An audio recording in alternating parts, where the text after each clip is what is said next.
मेरे मोहतरम दोस्तों, यूं तो खत्म नबूवत के सदके इस उम्मत की जिम्मेदारी सारी इंसानियत है, यानी सारे इंसानों तक दीन पहुंचाना, उनको नेकी की तलकीन करना, ये हमारे जिम्मे है। जहां तक भी हो सके, जहां तक भी इम्कान हो, जो भी हमारी बसात हो, जहां तक हमारी पहुंच हो, ये करना चाहिए, क्योंकि नबी सल्लल्लाहु अलैहि वसल्लम आपके नबी हैं और हम इस पर ईमान रखते हैं। लेकिन ये तो बहुत बड़ी बात है, लेकिन जो कम से कम दायरा है इसके बारे में लाजमन पूछ होगी, वो अपना खानदान है, वो अहलो हयात, क्योंकि उसके बारे में बड़ा क्लियर कट अल्लाह ने इरशाद फरमाया कि ये तुम्हारे जिम्मे है, अपने आप को बचाओ और उनको भी बचाओ।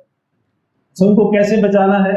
उनकी तरबियत करके, उनकी जहन साजी करके। ये उनकी तरबियत और उनको दीनी तरबियत देना, ये वालिदैन के जिम्मे है।